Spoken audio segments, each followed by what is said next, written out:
Tudo bem?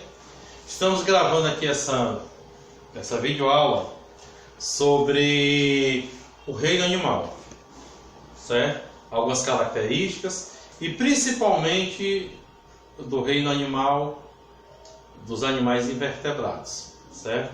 Vamos dar início agora à nossa aula com os nossos slides e eu vou fazendo as explanações, tá ok? Características gerais do reino animal, certo? Seres vivos pluricelulares, quer dizer que no nosso reino animal é constituído por várias células, certo? Por isso que são chamados de seres pluricelulares. Nós temos dentro do reino animal animais constituídos por várias células, diferentemente de alguns seres acelulares, no caso o vírus, que ele não vem ter a célula, certo? São considerados eucariontes, né? Tem um núcleo definido de RNA e de DNA, por isso eles entram no grupo dos eucariontes e são considerados heterótrofos, certo? Por que heterótrofos? Porque eles se alimentam de alimentos não produzidos por eles mesmos, certo?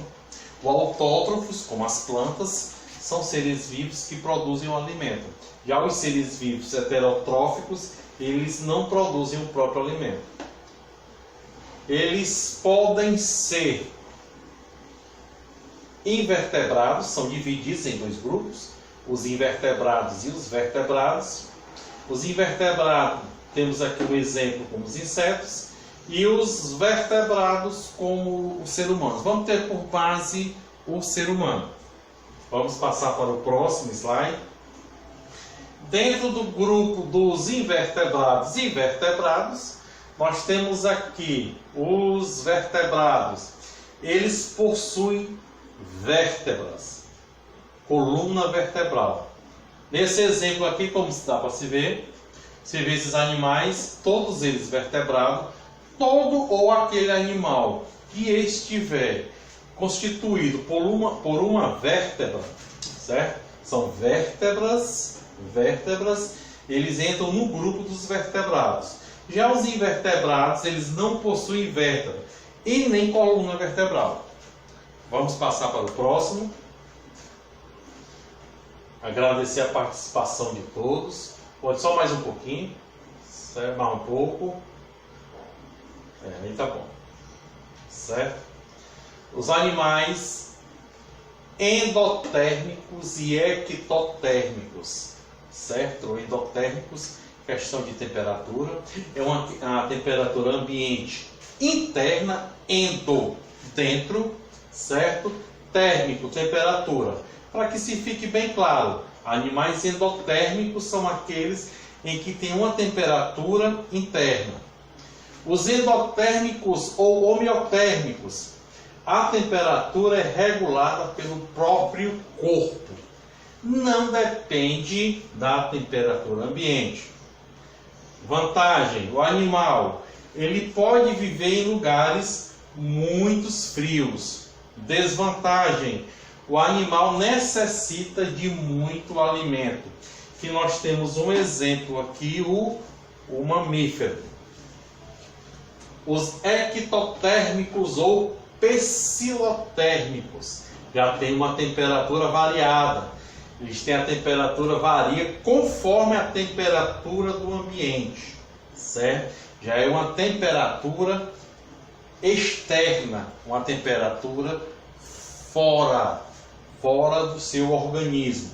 O animal depende da temperatura do ambiente para regular a sua temperatura. Ele não necessita de tanta comida, é uma, podemos dizer, uma vantagem, desvantagem. O animal, ele não pode viver em qualquer lugar, certo? São os peixes. Um exemplo são os peixes.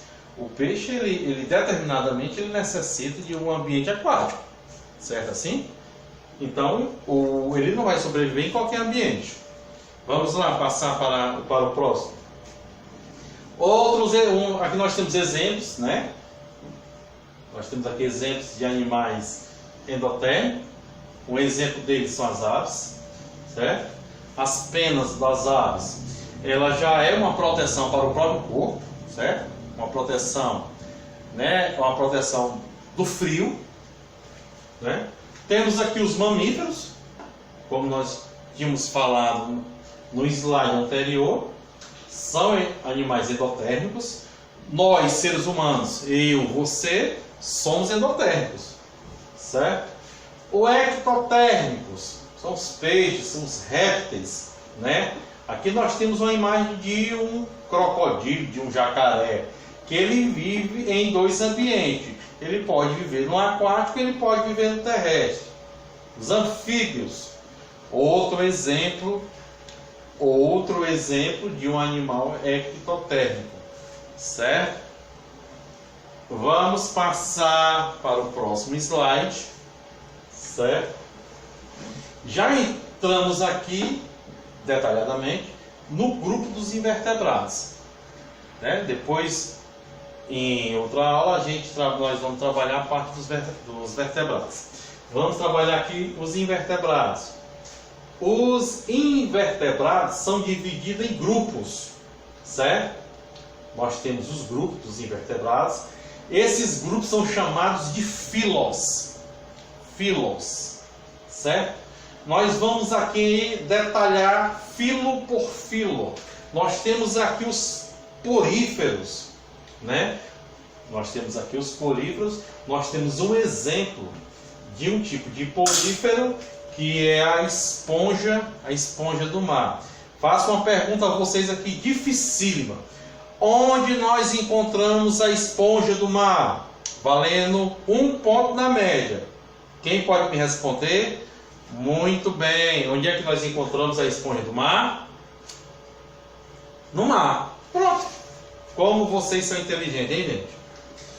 Outro filo, quinidária. Um exemplo, água viva, né?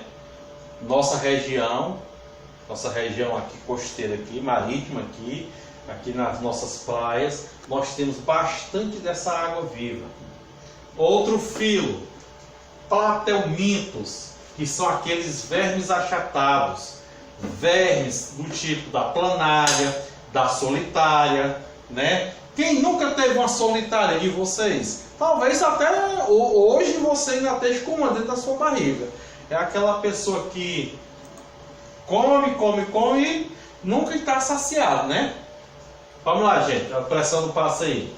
Nós temos o nematóide, né? O filo dos nematóides, que são aqueles vermes cilindros. Subir só mais um pouquinho, por favor, certo? Um exemplo, a lombriga, certo?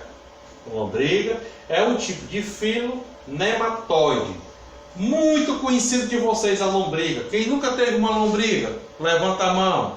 Mentira, teve. Quase todo mundo já teve lombriga. Outro filo, a anelídea. A minha secretária está rindo aqui, ela está gostando, né? Certo? Mas ela não teve lombriga. Certo, olha aqui, vamos aqui, gente. Anelídeos, os anelídeos, né? Ele é um verme com corpo segmentado. Esse verme aqui, muito conhecido de vocês, é aquele verme que vocês pegam para ir pescar na Lagoa do Capuã, na Lagoa não sei de onde, no entanto aí vocês que é a minhoca, certo? Muito conhecido de vocês.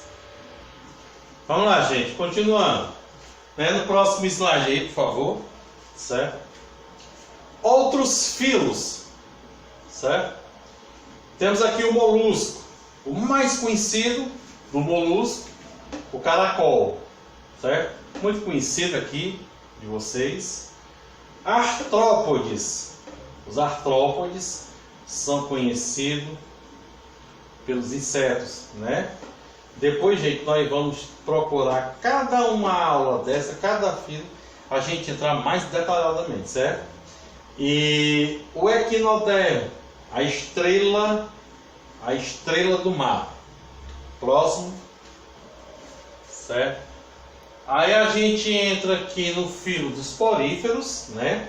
Neste filo nós temos aqui representando o nosso colega Bob Esponja, certo? Que veio dar uma força aqui na nossa aula, veio ilustrar cada vez mais ainda, apesar de eu não gostar muito dele, certo? Porque ele é muito feio. São as esponjas aquáticas, né? Eles são aquáticos, geralmente marinhos do mar, vivem presos ao substrato em algumas rochas, né? Algumas rochas, eles vivem presos ao substrato. Eles vivem presos a rochas. Eles são fixos, né? Eles se alimentam daqueles nutrientes em que a rocha vai oferecer a eles. Possuem o corpo coberto por pequenos orifícios ou poros, né? Onde eles têm a captação do alimento. Próximo. A circulação, baixa só um pouquinho, por favor, tá bom aqui. Circulação de água. O corpo desses animais, ele é coberto por poros, por onde entra a água rica em alimento e oxigênio. Era aquilo que eu tinha falado no slide anterior, certo? A água circula pela cavidade interna, que é o átrio. O átrio, ele é uma cavidade interna que ele faz ele absorve todos os nutrientes, todo o alimento. Onde o alimento e o oxigênio ficam retidos nas células, dos átrios internos. Só um pouquinho mais para cima, por favor. A água então sai por um grande orifício. Esse orifício, conhecido como ósculo, certo? Ele é nessa região aqui central aqui, onde a concentração de água sai. Junto, vamos lá. Dentro do átrio nós encontramos as células flageladas chamadas de coanócitos. Desculpa, né? São os coanócitos. Essas células têm um flagelo que bate e faz circular a água dentro da cavidade. Esses coanócitos pegam as partículas de alimento, certo? São responsáveis pela captura do alimento, dessas partículas. O próximo, por favor, certo? Poríferos são animais bem simples. Eles não possuem sistema digestório e nem respiratório, muito menos o circulatório. Também não possui sistema nervoso, questão que eles não vão se aborrecer com vocês, certo? Pronto aí, certo?